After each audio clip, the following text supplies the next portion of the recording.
familiar chant echoes through LMCU ballpark.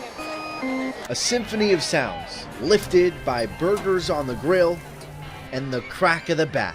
A West Michigan Whitecaps game has it all. Pro Baseball Reference says the High A Tigers affiliate serves 125,000 hot dogs and 6,000 gallons of pop a season. Staples at any ballpark in America. But back behind the left field fence, they're serving something a little different. A slice of history.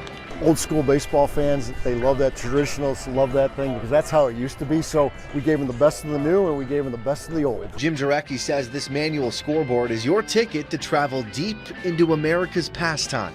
And not many fans get that free pass. Out of 120 minor league parks, only 8 have something like this.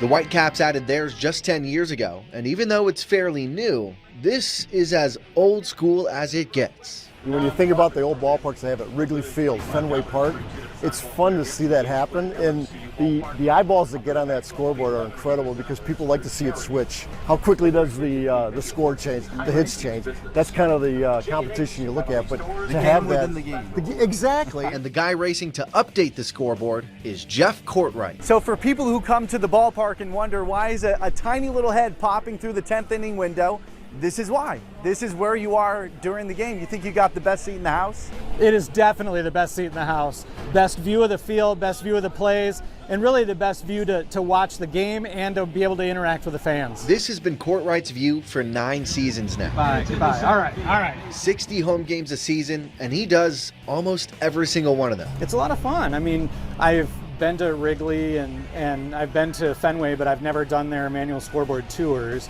But having done this, it feels really cool to be a part of that baseball history. And Courtwright's been a big part of Whitecaps history, closing in on 450 games behind this manual scoreboard, making his job seem like second nature by now. So now I have to do the yellow one for the run. So everybody knows when they see a yellow up here, that means that it's still the inning in play. And then that was their first hit of the game and the first run of the game for them. So I'll have to put these there and put the blank one back on my way by. His job really doesn't require a ton of math, but between the hits, the runs, the errors, and the line score, there is a lot that he has to juggle.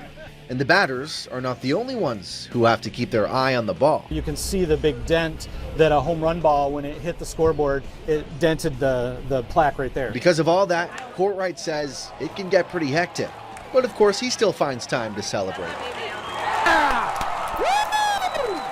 That's how it's done. Still though, he claims his job isn't very difficult, but I would say otherwise.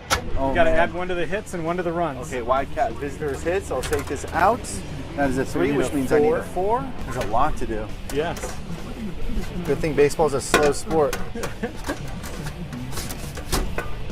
I know Troy's watching me down below. Troy, I'm gonna get it done eventually. There you go. The sad thing is I'm going like as fast as I can, but I'm done. There I did it is. That's it. It's that easy, baby. Well, easy might be a bit of a stretch, for me at least, but not for Troy. Max, I don't know what you're complaining about. This Oh, Troy. You had one job to do with the innings. I had runs and errors to keep track of, too. That one in a lot easier, though. I don't want to hear it. Courtwright might not be a Whitecaps player, but he still serves an important role with this team. It's one the fans definitely appreciate, and it's one he certainly does not take for granted. Do you see yourself ever giving up this position to anyone else? It would be very difficult. Although my 9-year-old daughter said as soon as she's old enough to do it, she's going to kick me out of it. Okay, keep it in the family. Exactly. Well, Jeff, one, I want to thank you for giving us this literally behind-the-scenes look, and 2, I think we came on a good day. Well, we had to break in the action here. I want to take a selfie with you. Sure. Want to do it? 3, 2, 1. If we're keeping score, that is one beautiful picture there for you. They're very good. Well, I think we learned that I will probably not be hired back to help Jeff out with the scoreboard, but as you can see, he really doesn't need it. Baseball is typically a slower game by stereotype, but once you're up there, completely different speed. I mean, you are running around non-stop. Jeff knows how to get it done, bringing a classic look to this classic game of baseball. So, as you can see, it was out with the old and in with the even older, I guess, but it's just such a cool addition to this incredible ballpark. That scoreboard, though, not the only piece of baseball history being celebrated by the Whitecaps this week. Tomorrow is Negro League Appreciation Night. That league, it played a huge role in the transformation of this game. So to honor their incredible legacy, a portion of ticket sales will go to support the Urban League of West Michigan. Also, the Whitecaps will be wearing replica uniforms of the Grand Rapids Black Sox. That's one of the team's names back in the early 1900s. Such a clean look, and those game-worn jerseys will be auctioned off after the game. Some of those proceeds will also go to the Urban League.